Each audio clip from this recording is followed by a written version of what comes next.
Good evening, my friends, and welcome to Central Synagogue. For those of you for whom this is home, it's great to see you. For those of you joining us for the first time, welcome, and we hope you'll come back. I'm Rabbi Sarah Berman. I'm Director of Jewish Culture and Programming here at Central.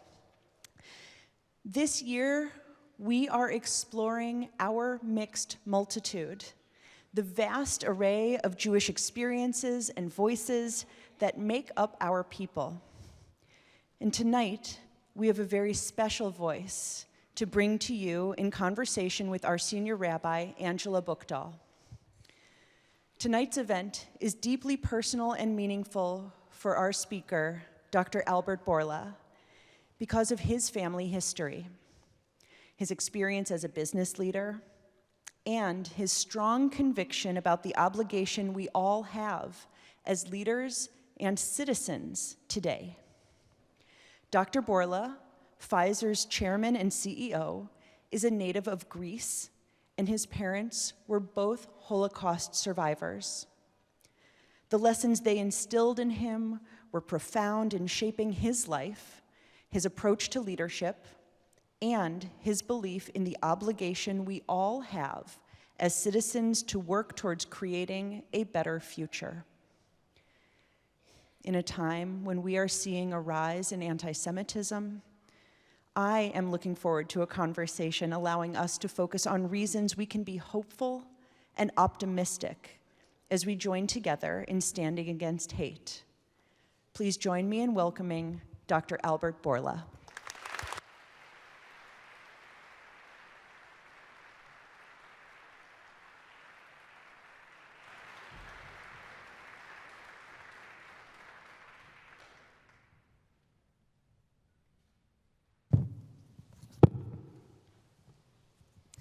I am so deeply honored to welcome you, Dr. Bourla, to Central Synagogue, and so pleased that so many in our community feel the way I do, which is that we get to be in the presence of really a Jewish hero and a global citizen who has really tremendously impacted the world in the most remarkable way. And so we are here to hear your story, to take some inspiration, to feel proud. And there's a word called burgeoning, which is just to bask in reflected glory of one of our, the amazing Jews of our time. And so we're grateful to be with you.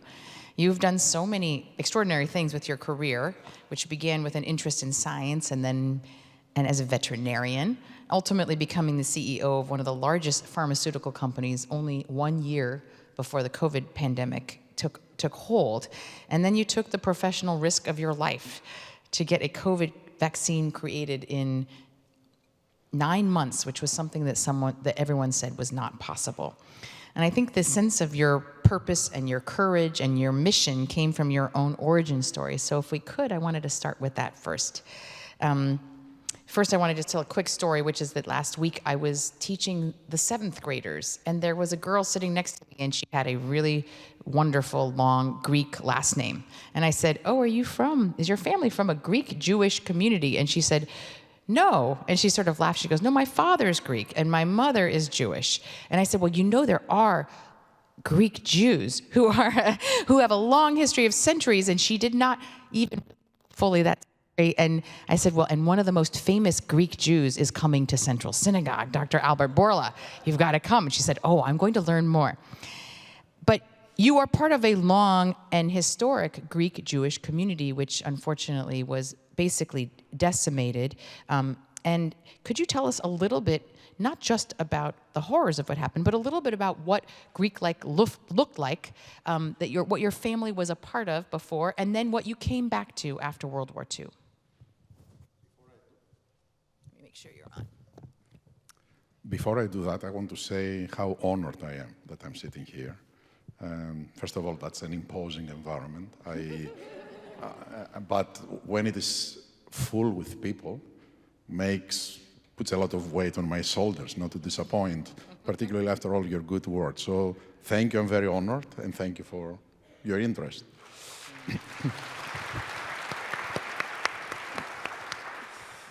Now, a few words about the city of Thessaloniki that used to be the most important Sephardic center in Judaism in the world. It was created after King Ferdinando and Queen Isabella from Spain issued a decree that all the Jews that were living in Spain, they need to leave the country within 1 week or convert.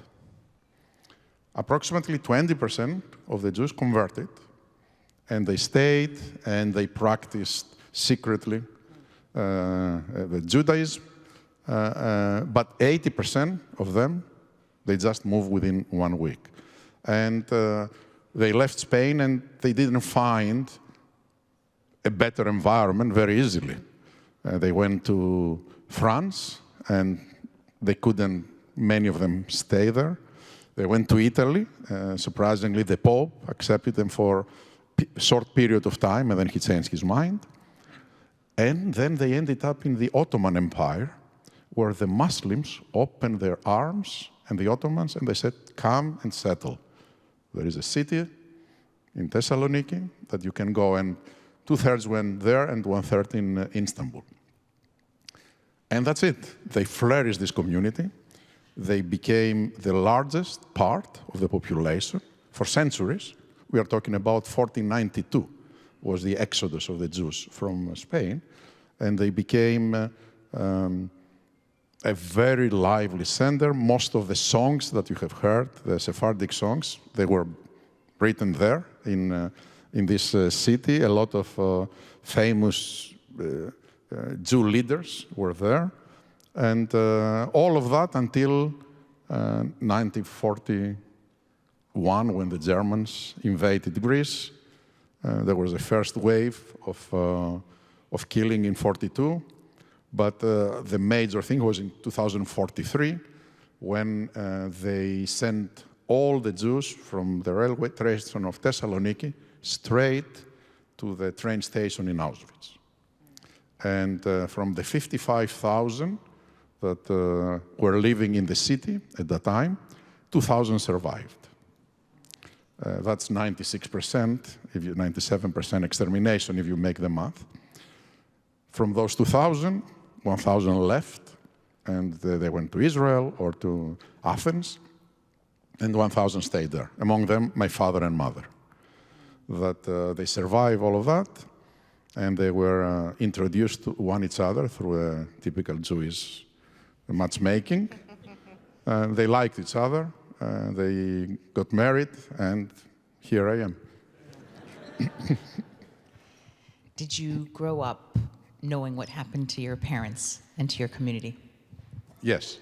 A lot of Holocaust survivors, actually most of them, they don't speak about their experiences to their kids or to anyone. They completely avoid doing that. And my father was kind like that. If my mom would leave it on him, we wouldn't know anything. But my mom and her brothers that came from Auschwitz, they were speaking about it a lot. And we were gathering every Sunday. It was the day that was the holiday in Greece. And we had a family meal, lunch, either in our home or in one of her brothers' houses. And there were all the brothers and sisters there, and with my cousins who would sit on the floor.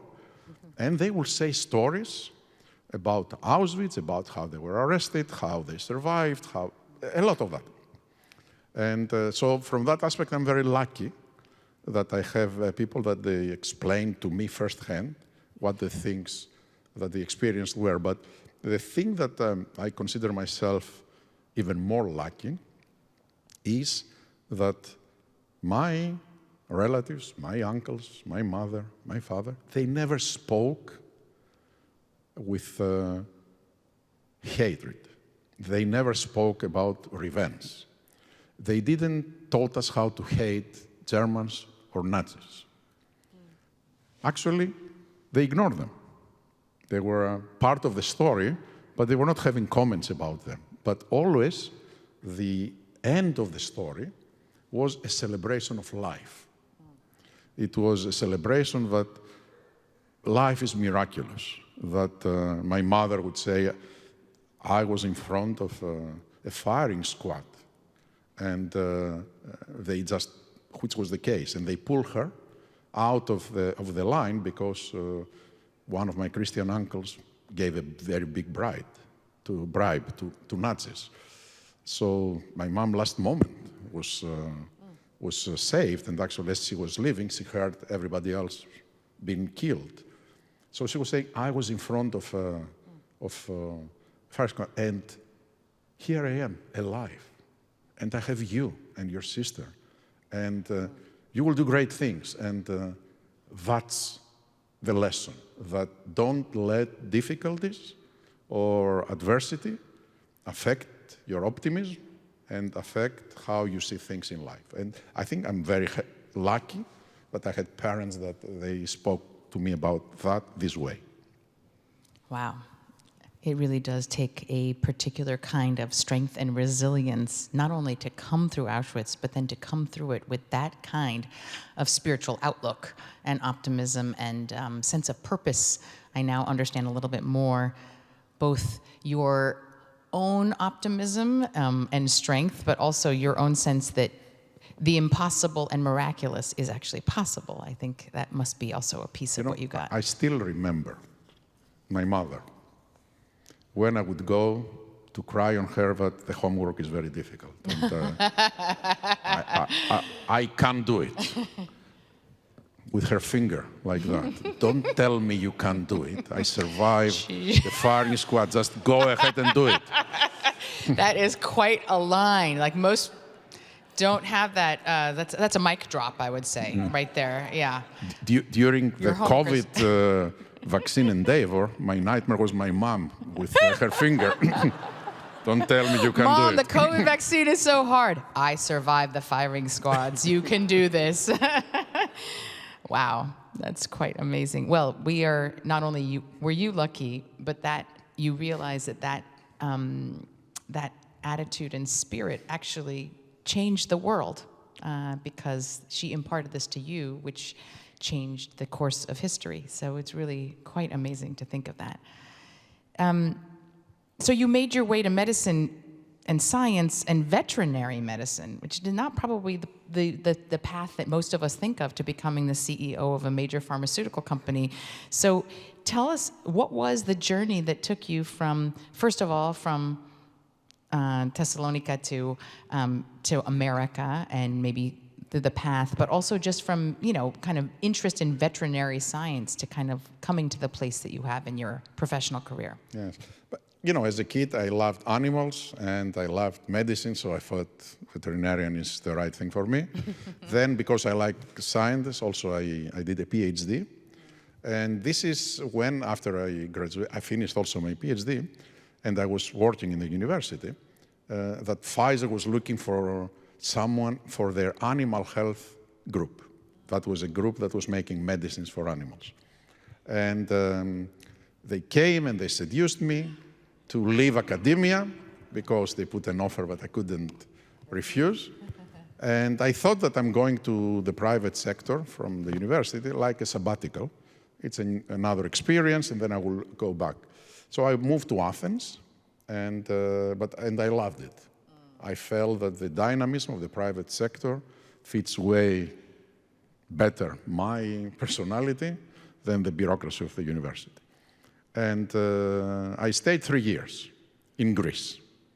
I moved in '96 from Greece, and I spent 5 years in 3-4 countries, moving around in Europe. Among them, Poland was one of the countries that I went there, and actually my twin kids were born there in Poland. I came to the country in 2001, to the US, just months before the September 11th. And with Miriam and my two kids. And I spent the rest of the time here with a break of 5 years that we moved from the US to Paris in France, and then we came back. Now, How I made it all the way to the CEO, still I don't know. Actually, when Your modesty. when the board elected me as CEO, I was waiting outside, and someone came to invite me into the boardroom to tell me that you are the new CEO. They asked me, "Do you have anything to say?" And I said, "Only in America." We could all use a reminder of what could be miraculous and wonderful about America. That is a beautiful story. Here you were named CEO after more than 25 years with this company, and it was in 2019, just 1 year before the world shut down with the COVID epidemic. Before we got to that first year, what were your goals? Like, what did you come into Pfizer or into this role thinking, this is what I'm going to do? How did you set up the company as you took on that leadership role? And how did it impact what you were able to do afterward? Both very, very, very good questions, because I did come with a whole idea in my mind. I had spoken to the board that this is what I'm going to do if I become CEO, because of course they were looking different candidates who will get the job. And Pfizer was a conglomerate of businesses. There were a few businesses, 3 at the time that I took over. One of them was pure science-based innovation. The other 2 was consumer health or off-patent mass production products. So the first thing that I did was I wanted to reorient the company straight to science and exclusively to science. So we divested the 2 other businesses. That was 25% of our revenue, so it was not a small thing to divest. And then we increased the R&D budget, and I tried to bring a culture that fosters innovation. So a culture of think big, be decisive, this type of things that you need if you need to be successful and in innovation. And those things, I was able, because I knew what I want to do, and I started day 1, I had completed them by the end of 19. So all of that was in place. R&D organization way bigger than what it used to be, a culture that thinks big, take risks, and all of that. And this is when COVID hit. So COVID hit, and I think this was written about in Forbes, but I think by March, when the world was in total lockdown, and I think most of us don't want to remember what that was like, but do you remember what that was like? And in the beginning, I remember, at least I thought, okay, well, we'll be back by Passover Seder, we'll be back in our homes. But I think we pretty quickly realized that it wasn't, and we realized that this was not only going to be maybe months or even years, but that just so many people were dying. It was just piling up of all around the world, and it was just a panic. Your response to this, I think, in March was, we're going to have a vaccine by the end of the year. And literally every scientist said, that's impossible. We can't do that. That's not possible. And you were the only one who said it was. I want to know, did you really believe it? Did you really believe, or was it like, I'm just going to say it and it's going to happen? And I mean, how did you have that? I mean, you kind of heard a little bit of his background, so maybe now we already have the answer. But tell us how you had that audacious moonshot belief that that was going to be something when it had literally never been done, when it takes years to create a vaccine. I just reverse engineer the future.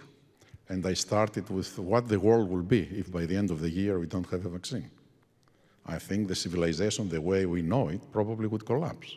The economy will go very, very bad. People will die. People will start fighting one with another.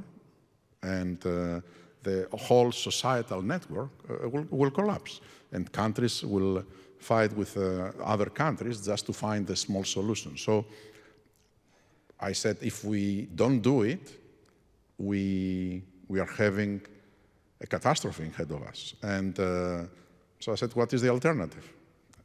And once I realized that we must do it, then clearly I have to say that we can do it, because if I don't say it, it wouldn't happen. So it is very important to demonstrate your belief. Now, did I really believe it? Yes. Did I have moments of frustration and disappointment? Probably 2-3 times a day. That was challenging my conviction that we can do it. But my main effort was no one to see it. That I should keep the drum like my mom. No, we need to do it, we need to do it, we need to do it. And it was important that, I don't know if we can repeat the same, because there were unique set of circumstances. As you said, people were dying. We had refrigerators all over New York, trucks that were let's say, having bodies inside. That gave a very different set of motivation to all my people. They were, every time they said, but we can't do it, I would say them, go and make a calculation. If we delay a month, how many people will die? And it was an emotional blackmail, I know. And it's not fair to do that to people that they worked 3 days in a row in a lab, and they couldn't sleep, and they just come, they say, it didn't work, I'm not sure we can do it.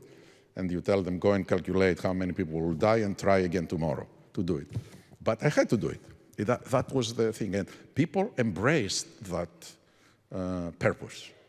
And they felt that they are working not for the company, not for their division of vaccines. They were working on behalf of the world. And Pfizer is a very competitive company. Pfizer was founded 176 years this year, here in New York, in Brooklyn. So irrelevant if we have a Pfizer office in Germany or in France. About the same age as Central Synagogue. By the way, you are absolutely right. I was thinking. And I was thinking that. We are maybe four years older, right? Yes, yeah. So, or something like that. But people are very competitive. And that's the New York. That's the Wall Street. That is, is a very competitive city. And you can be working in Boston or in Germany, as I said, or in France. You have still the culture of the company's competitiveness. Now, the question is, if this competitiveness is used in a bad way, one will stab the other so that they can win, it's very, very bad. But if you use this competitiveness to motivate that we will be the first ones to bring a COVID vaccine to the world, that can do miracles. So I used this drive that the people had for success. They were high achievers, and eventually they made it. If you want to read the amazing book of this, it's called Moonshot, which I think is appropriately titled, and it talks a little bit about the fact that you basically changed all the rules of the way you usually do this, kind of discarding the normal process of like staging the steps of your production, and you sort of demanded that you were going to create the manufacturing facilities before you even had finished and established the research, because if you waited to sequence them in the traditional ways, it would be too late. It would take many more months. Many people would die. Many more years. Yes, and many more years. But of course, the risk was that if the product was unsuccessful, that Pfizer would lose literally billions of dollars of invested capital. But that was a risk that you felt and you expressed that you had to take, that human lives trumped shareholders' rights. Now, that is a really amazing moral stand to take as a CEO who has responsibilities in all these ways. And you also didn't accept any taxpayer money to fund the project. And throughout the 9-month process from the first day that you set this challenge to the day that the first elderly woman in northern England received the first vaccine, you had a simple mantra. You said, time is life. Exactly. Which, that was written everywhere in Pfizer during that project. Time is life. Time is life. So I wondered, if you could let us into your brain now, if it's not too painful to go back to, how did you have such clarity when so much was at risk? And how did you balance your own sense of responsibility as the CEO with fiscal responsibility over, all of your employees' lives and your shareholders and this driving mission? I started with the fact that we are ideally situated to be the ones to provide the solution if a solution can come. We were doing vaccines. We were a very big company. We had the scale, we have the science. I felt we have the culture. So I knew that if not us, then who? That was the starting point. Now, there was a series of decisions that had to be made all the way that were extremely risky. The money was one of them, and particularly when money were offered by the government. So that I have to go to my board and say that I suggest that we don't take money from the government, we go and we do it alone. And they asked me why. And I said, because one thing I learned in this country, there is no free lunch. So once you take money from someone, always comes with strings attached. They would like to know how you're going to do the study, if you're going to do it in America or in Argentina, how we are going to manufacture it. They would like to know all of these things. And my scientists, already they had to work with an unbelievable task. I didn't want also to bring them into the bureaucracy of the let's say, government, so that they can, which is good when you need resources from them, but if you take their money, they also have control. So that was the reason. So, and they understood it, and I said, look, it's billions, but we are a big company. If we fail, we'll not take the company down. It will be painful, but we'll not take the company down. What is extremely important, though, it is that if we fail, Pfizer and many other companies will have very different problems to solve than that we spent $2 or $3 billion to do within 9 months to do the development. So that was, but there were other decisions that were equally difficult. The manufacturing, as you said, people are thinking that the miracle was how to do it in 9 months. The miracle was even bigger in manufacturing. Pfizer was producing 200 million doses of vaccines every year until the pandemic, of all the vaccines all around the world. The first year of our manufacturing of COVID, for a product that we didn't even have the machines when we started to do it, we produced 3 billion doses. That was a miracle for them. And for that to happen, we needed to start at risk, build capacity, and start dealing with unsurmountable problems. One of them I remember was that the product had to be transferred in ultra-cold temperature. And to do that, of course, we invented a box that had isolation. We would put dry ice inside, and there was a GPS inside the box, so we knew every box, what is the temperature, what is the location, and if someone breached the content, it was life sensitive, we would know that the box was open. And we had a center that we could monitor basically everything of this one. But suddenly they told me, we have a problem. What is the problem? There is not enough dry ice in the world for this capacity. There's not. And because nobody thought that we will need in such short period of time dry ice to transfer $3 billion doses of vaccines. So then we said, what to do? And then we came with the idea we will build our own capacity of producing dry ice. So we set in multiple manufacturing sites in our warehouse units that they were producing dry ice, which then the workers will use on the spot as the goods were arriving into the warehouse. They will use the dry ice and they will sell it. So many problems that they had to be resolved all the way. And since we are in a synagogue, I have to say that every time that we had to make a difficult decision, I felt that someone up there was guiding our judgment. I agree with you. I knew it. I think that there is a divine hand in a process like this that can take that, but I also think that maybe your mother was also guiding in a way as well. There's much more I could talk about this. I recommend if you would like to hear more of it's like a thriller book, read Moonshot. But I would like to just think a little bit in the future before I change the subject to kind of the last topic I want to talk about around Judaism. But I'm just curious sort of what the next thing is on the horizon. And I'm particularly wondering how new technologies like AI is transforming your industry and what you're thinking about and how you might be fighting things like cancer. If you could just give us a little window on what this is looking like next. AI is transforming everything, but I think the impact that we will have in life sciences will be tremendous.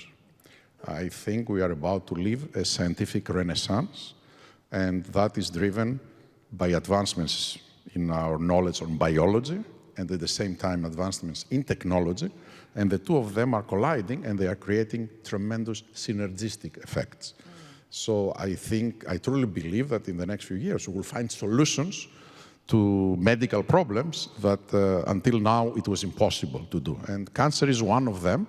Of course, in cancer we had tremendous progress over these years, but I think now we are about to see a revolution in how those things are evolving. One interesting thing that first of all, many people forget is that Pfizer didn't only develop within a year a vaccine. Also, it developed a treatment for COVID, the pills, the Paxlovid, which we did it the next year. In 21, we developed the treatment. In 20, we developed the vaccine. And that was a process that usually takes 10 years again. And we were able to do it. One of the reasons we were able to condense the timelines was that we used AI. So the phase that you are designing the molecules is usually a phase that in science works like you try to discover among many molecules which one works. That's why it's called discovery.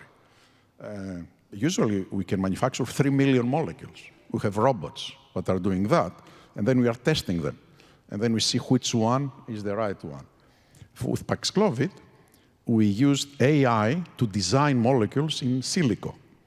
And we were using models to predict what the molecules will do. So we were able to do it only in 4 months rather than 4 years, that takes the 3 million molecules.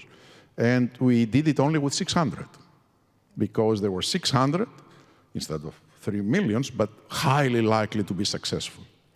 And then we tried within the 600s, and we found one, which was now have saved a lot of lives.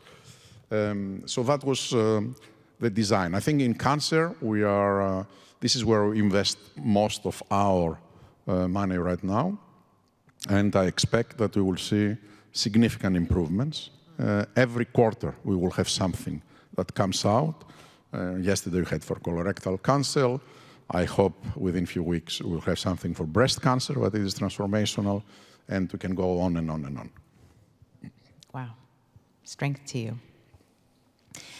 And just turning to the fact that you have not been shy about sharing the fact of your own family story, history, the fact that you're Jewish, and unfortunately, during this very heated time of the pandemic, you were targeted by some very ugly anti-Semitic attacks.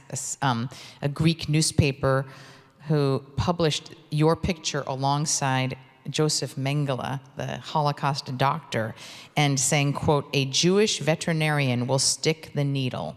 Terror countdown for the mandatory vaccine." So how did this, I mean, it's so disgusting and awful in the first place, but especially given your family history. How did this affect you to see something like this from your own home country, and how did it affect your family? Look, in my own home country, I'm a hero. Good.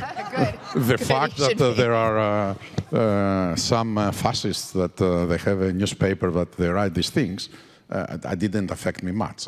I know the love that we received. By the way, the first one that was vaccinated in Greece, and it was not that I did it, because the vaccines were going to the Greek government and they were distributing. They made sure that the first person that will get the vaccine was a woman who was a Holocaust survivor, a Jewish, in Thessaloniki. So to honor, let's say, me. So it was fantastic that. So another very interesting story is that this is not new. I visited Yad Vashem And they took me to a room where they had some cartoons from the Nazi Germany. And they pointed to one where they were having a Jewish face that was trying with a vaccine in 1938 to kill young kids. Wow. Right? So it's very, and they told me, look, how things were there. So it's very common.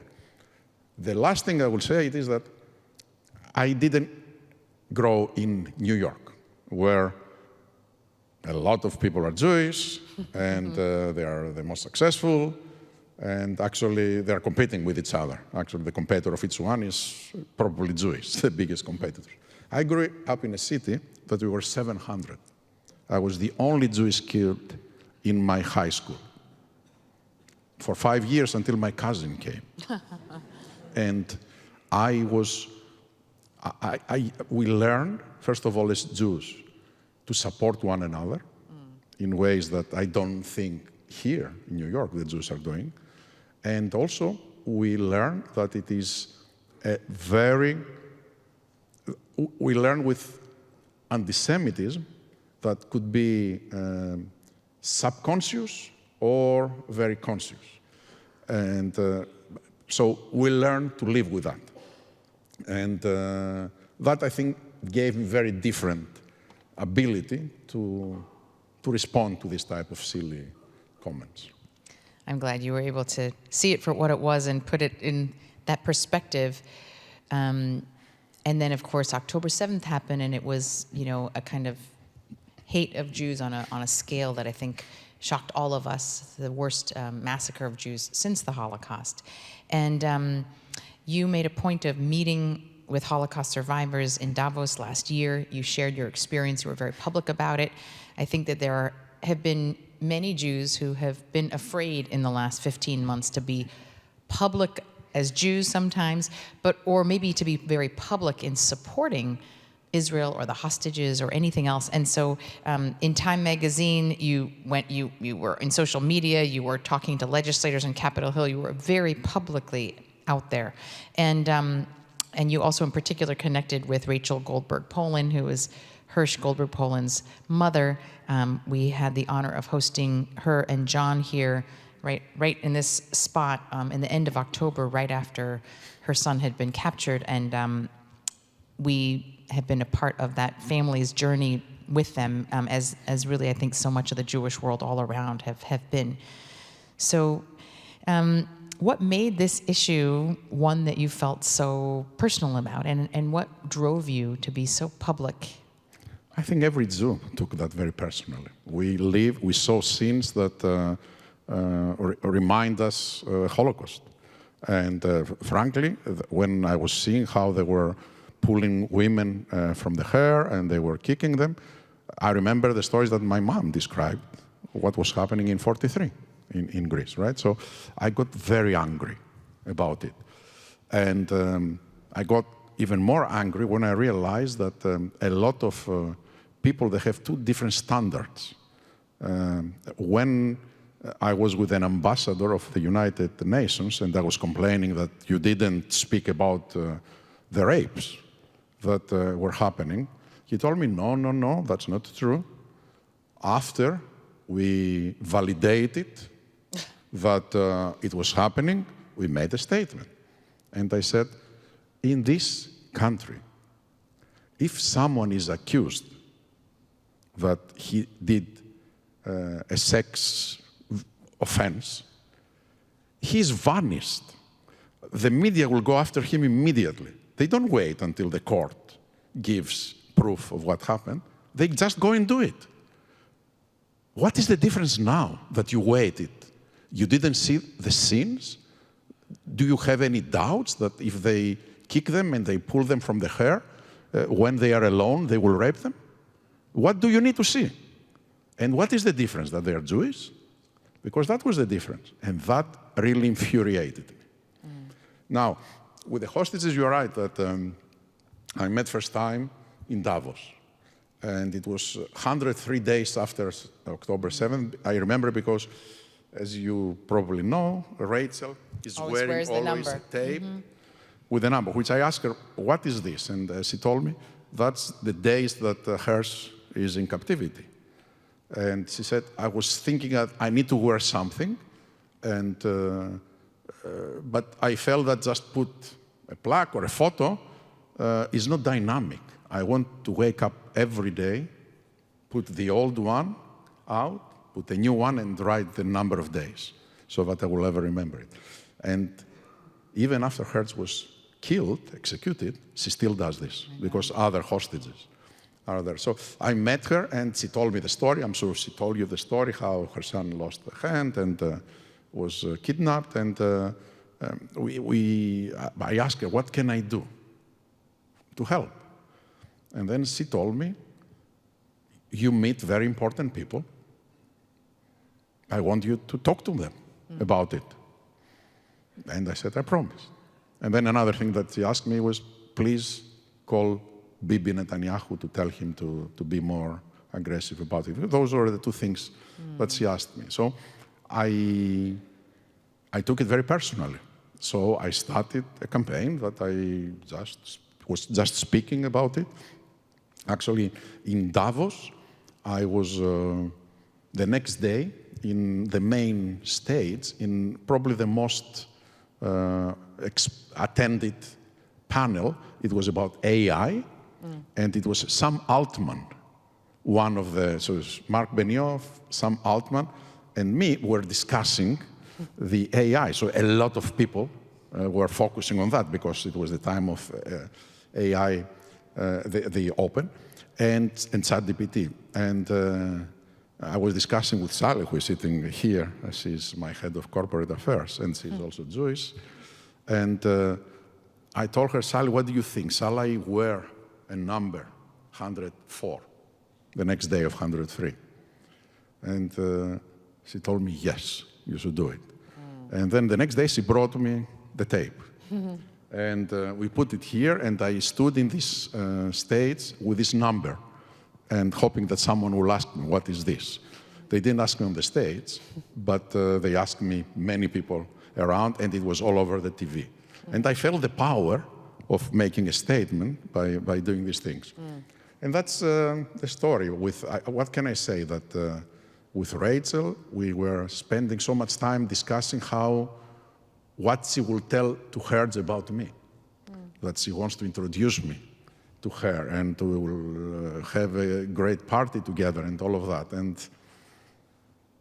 And she received his body.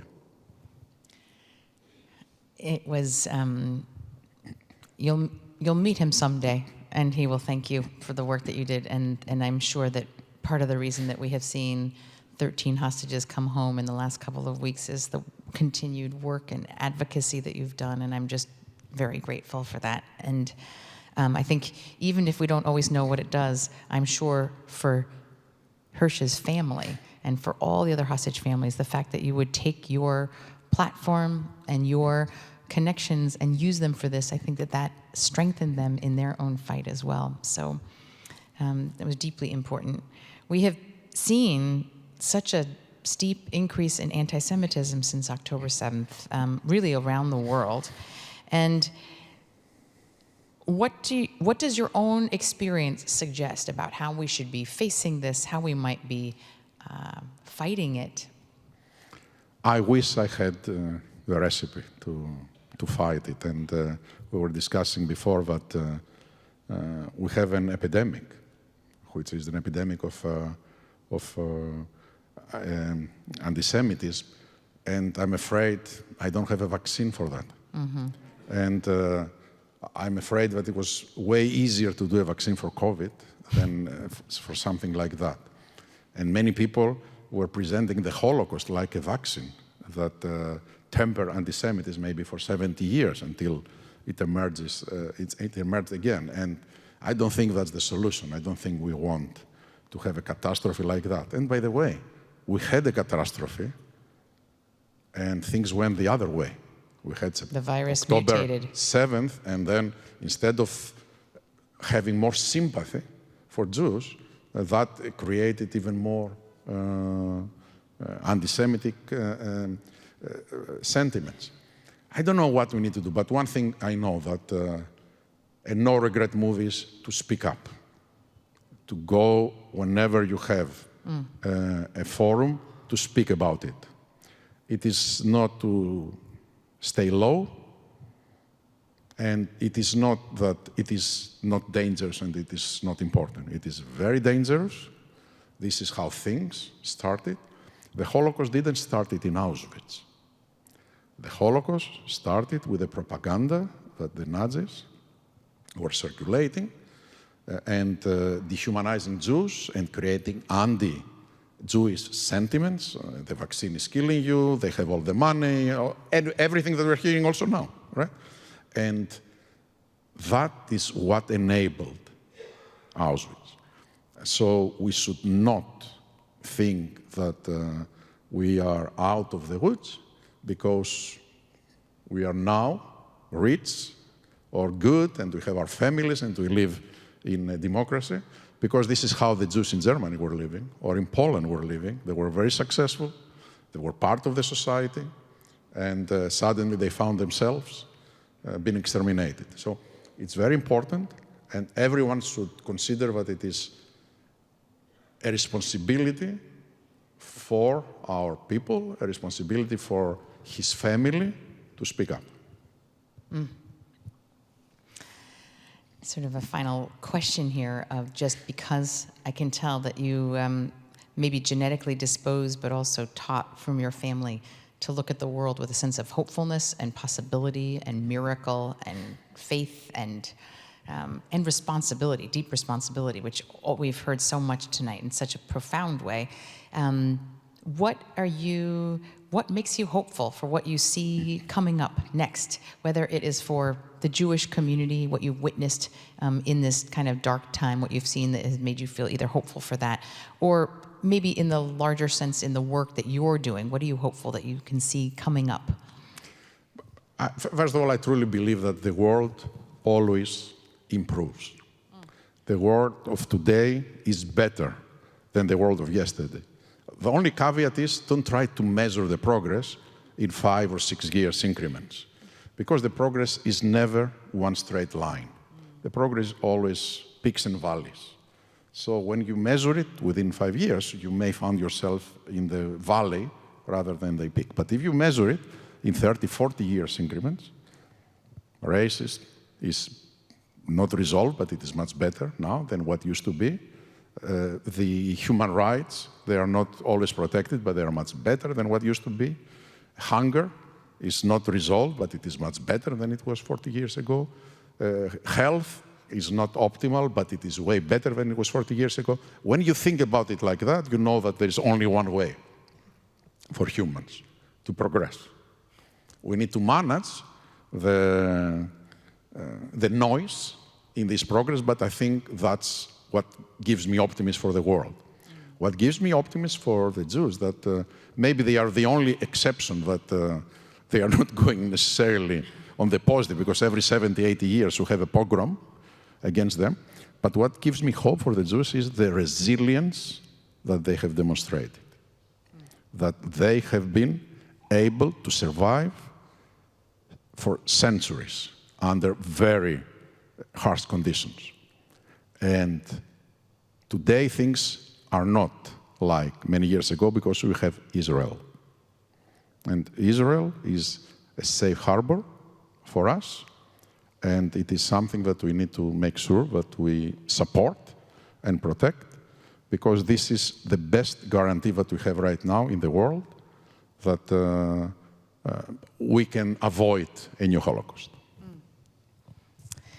Well, if you didn't already know what a Jewish hero Dr. Albert Bourla was, I think we all feel that after hearing you speak and just knowing what you have done for our community, but also really for the world, and with a sense of what's still possible for us to come. It might be a slightly unorthodox request, but I might ask that if we could, that it would be a tremendous privilege for us if we can offer you a blessing for both what you have done, for who you are for the Jewish people, and for what you will continue to bring the world with.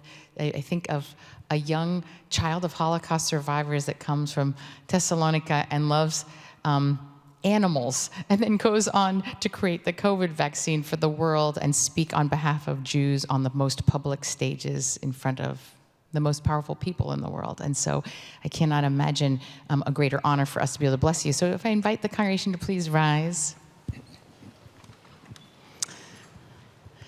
And I see a lot of our regulars here, so you know that we offer the priestly benediction. This is our tradition's oldest blessing, and my community, that we will join in blessing by saying Ken Yehi Ratzon, which is may it be so. But Yivarechecha Adonai v'yishmerecha Ken Yehi Ratzon.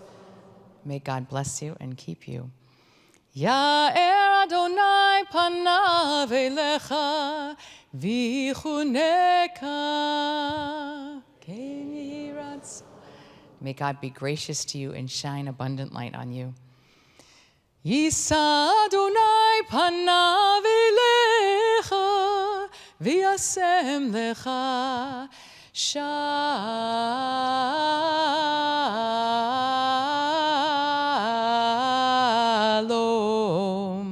Shalom, Ken Yehi Ratzon. May you feel a sense of wholeness, sense of connection with your ancestors who came before, with the generations that will follow, and feel God's abundant peace. Amen.